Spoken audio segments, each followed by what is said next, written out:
Olá para você que nos acompanha, e é isso mesmo, Dayton, parece notícia repetida, mas não é não.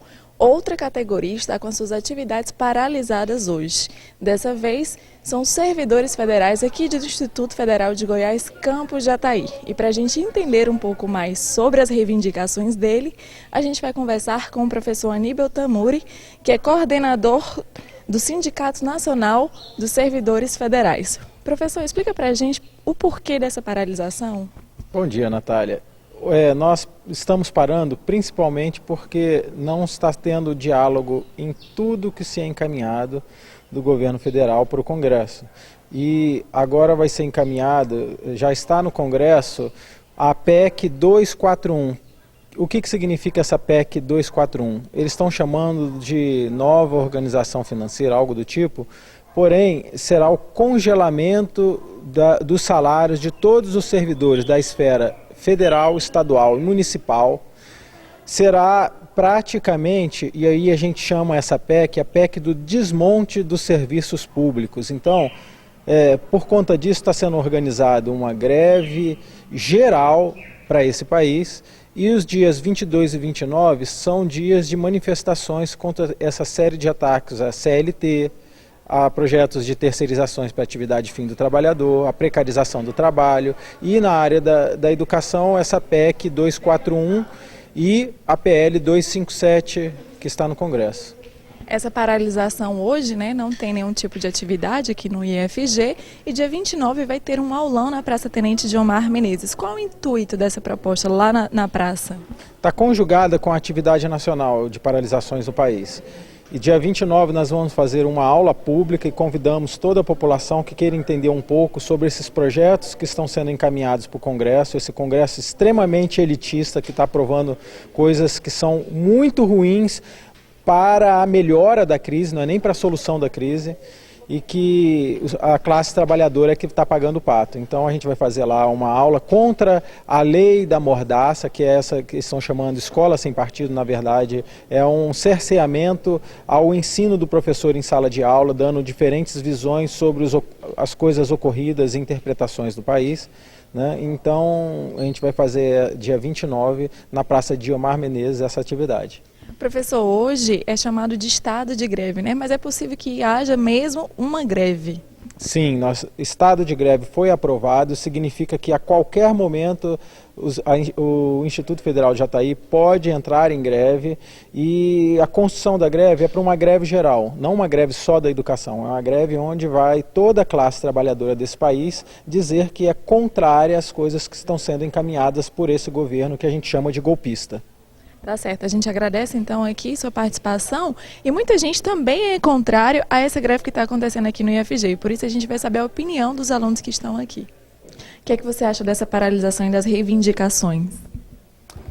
Bom dia, eu penso assim, primeiro que o Brasil está vivendo um momento de cautela, um momento de retomada da economia, e é muito importante a gente fazer uma analogia com a empresa. Se você tiver uma multinacional, essa multinacional está quebrando, você contrata um executivo e fala para esse executivo, olha, eu preciso ser salvo em minha empresa em um ano, senão todos os meus funcionários vão ser demitidos.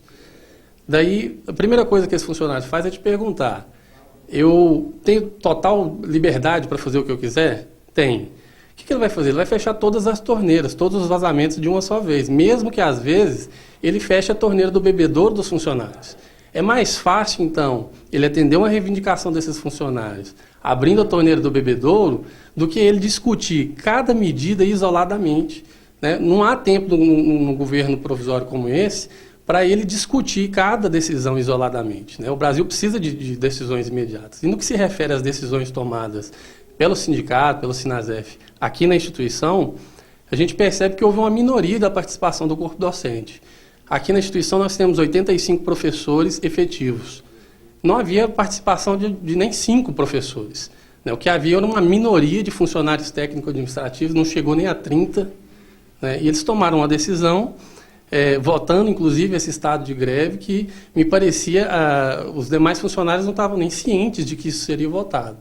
Então, assim, até como um aluno falou, isso soa muito mais como uma greve do pijama, que é uma coisa que é para ter greve mesmo todo ano, como sempre, já ficou tradicional nas instituições de educação da rede federal, e vai todo mundo ficar em casa, de pijama, assistindo televisão. Quer dizer, isso força o governo a tomar alguma atitude, alguma ação? Ou será que isso realmente tem outras finalidades? Você acredita que então possa ser uma greve política, né, para fazer contrapartida ao governo atuante? Eu acho que política tem muito a ver com posicionamento. Mas aí eu fico me perguntando, qual seria o posicionamento, então, dos sindicalistas, no sentido de que se opuseram veementemente ao governo Dilma, se opõem veementemente ao governo Temer? Onde é que isso vai parar? Né? Existe realmente um posicionamento, já que Temer e Dilma são opostos de uma mesma linha? Não me parece que seja um movimento político no sentido organizado da palavra. Me parece que isso seja muito mais no sentido tendencioso, particular. Até porque o técnico administrativo, quando ele entra de greve, ele não tem que repor as horas. E o ponto dele não é cortado, diferente do professor. O professor ele tem que repor as aulas. Então, para os técnicos administrativos, que são a maioria dos que tomaram essa decisão, é muito conveniente da perspectiva do indivíduo. Ele vai ficar em casa, ganhando o salário dele, e quando ele voltar, ele não vai ter que repor as horas que ele deixou de trabalhar. Bom, a paralisação, no início, é só chamando para a greve, né? Por enquanto a gente ainda não decidiu nada, mas eu acho importante para a população ver o que está acontecendo realmente no Instituto Federal. Porque assim, nós precisamos parar e pensar o que essa greve vai trazer de benefício ou vai prejudicar tanto os funcionários quanto os alunos. Aí, enquanto há greve, eu acho que não queremos entrar, não queremos, vai ser importante. Porque se nós não entrarmos de greve, a coisa só tende a piorar.